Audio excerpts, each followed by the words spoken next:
கொஞ்சம் அமைதியா நான் பேசுறத கொஞ்சம் கேளுங்க ப்ளீஸ்.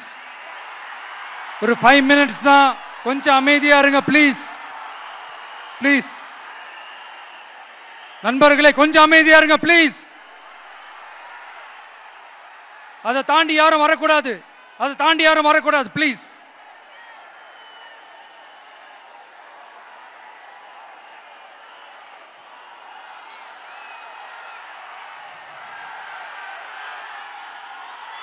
என் நெஞ்சில் குடியிருக்கும்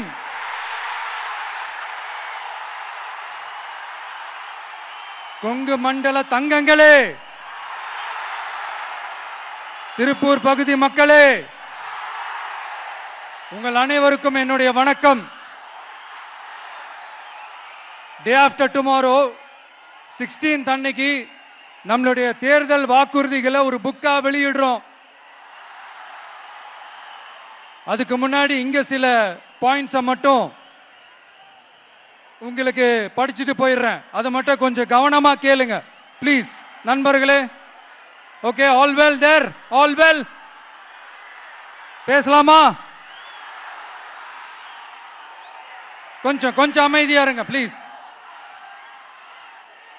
நெசவாளர்கள், சிறு குறு நடுத்தர தொழில்கள் மற்றும் விவசாயிகள் மற்றும் காவல்துறையினர் சம்பந்தமான நம்மளோட அஜெண்டா சிலதை உங்ககிட்ட நான் படிக்கிறேன். ஒன்று, நெசவாளர்களின் தயாரிப்புகளை நேரடியாக சர்வதேச சந்தைகளில் விற்பனை செய்வதற்காக அரசுக்கு சொந்தமான ஒரு உலகளாவிய இ-காமர்ஸ் பிராண்ட் உருவாக்கப்படும். மேலும் முக்கிய நகரங்களில் வெற்றி தறி விற்பனை நிலையங்கள், ஷோரூம்ஸ் அமைக்கப்படும். இரண்டாவது, நிலையற்ற நூல் விலை மற்றும் மின்சார நெருக்கடி சுமையை பகிர்ந்து கொள்ள கைத்தறி மற்றும் விசைத்தறி வைத்திருக்கும் ஒவ்வொரு நெசவாளர் குடும்பத்திற்கும் ஆண்டுக்கு 30,000 ரூபாய் வங்கி மூலம் நேரடியாக நமது டிவிக்கு அரசு வழங்கும். மூணாவது, கைத்தறிகளுக்கான இலவச மின்சாரம் 500 யூனிட்டுகளாகவும் விசைத்தறிகளுக்கான இலவச மின்சாரம் 1500 யூனிட்டுகளாகவும் உயர்த்தப்படும். அடுத்தது, நெசவாளர்களின் உற்பத்தி செலவுகளை குறைப்பதற்காக அவர்கள் வழங்கும் நூல், சாயங்கள் மற்றும் ரசாயனங்களுக்கு நமது டிவிக்கு அரசால் 50% மானியம் வழங்கப்படும். அடுத்தது, நமது டிவிக்கு அரசில் அனைத்து நெசவாளர்களுக்கும் ரூபாய் 10 லட்சம் ஆயுள் காப்பீடு வழங்கப்படும். மேலும் நெசவாளர்களின் முதியோர் ஓய்வூதியம் மாதம் 3000 ரூபாயாக உயர்த்தப்படும். குறு சிறு மற்றும் நடுத்தர தொழில்களின் வளர்ச்சி, லட்சக்கணக்கான வேலை வாய்ப்புகளை உருவாக்குற துறையில ஒண்ணுதான் இந்த MSMEs. இந்தியாவிலேயே அதிகமான MSMEs இருக்கிற மாநிலங்கள்ல நம்ம தமிழ்நாடும் ஒண்ணு. ஆனா இப்படிப்பட்ட இந்த பெருமைக்கு இன்னும் மிக பெருமை சேர்த்தது யார் தெரியுமா? இந்தியாவிலே அதிகமான MSME நிறுவனங்கள் மூடப்பட்டதுல தமிழ்நாடு தான் 2வது மாநிலம். இந்த பெருமையை உண்டாக்குனது தான் திமுக ஆட்சியோட மிகப்பெரிய சாதனை.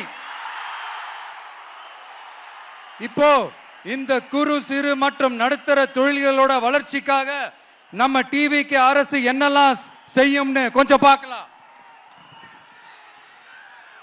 முதல்ல, நெருக்கடியில் உள்ள குறு சிறு மற்றும் நடுத்தர நிறுவனங்களுக்கு உதவுவதற்காக ரூபாய் 15,000 கோடி ஸ்டேட் கிரெடிட் கேரண்டி ஃபண்ட் உருவாக்கப்படும்.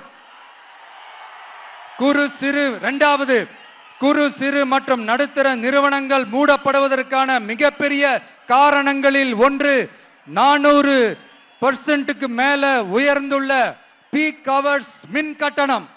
இது குறிப்பாக ஜவுளி துறையில் உள்ள குறு சிறு மற்றும் நடுத்தர நிறுவனங்களை பாதித்துள்ளது. டிவிகே குறு சிறு மற்றும் நடுத்தர நிறுவனங்களுக்கான MSMEs இந்த பீக் ஹவர்ஸ் மின் கட்டணத்தை நமது டிவிகே அரசு நிறுத்தி வைக்கும். அடுத்தது விரிவான ஆய்வுக்கு பிறகே மின் கட்டணத்தை முறைப்படுத்தும். மேலும் குறு சிறு மற்றும் நடுத்தர நிறுவனங்கள் அடுத்து வரும் 5 ஆண்டுகளுக்கு 100% மின்சார வரி விலக்கை பெறும்.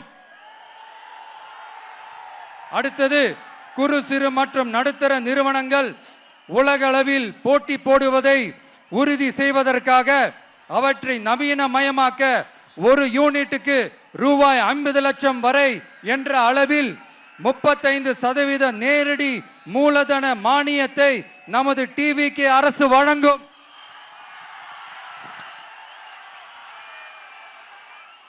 அடுத்து நம்ம எல்லாருக்கும் சோறு போடுற நம்ம தெய்வங்களான விவசாயிகளுக்கான அஜெண்டா கொஞ்சம் படிப்போமா? 5 ஏக்கருக்கு குறைவான நிலம் உள்ள விவசாயிகளுக்கு வேளாண் கூட்டுறவு சங்கங்களில் வாங்கிய பயிர்க்கடன் முழுமையாக தள்ளுபடி செய்யப்படும். 5 ஏக்கருக்கு மேல் உள்ள விவசாயிகளுக்கு 50% தள்ளுபடி செய்யப்படும். அடுத்தது குறைந்தபட்ச ஆதரவு விலைக்கு MSP சட்டப்பூர்வ உத்தரவாதம் வழங்கப்படும். நெல்லுக்கு ஒரு குவிண்டாலுக்கு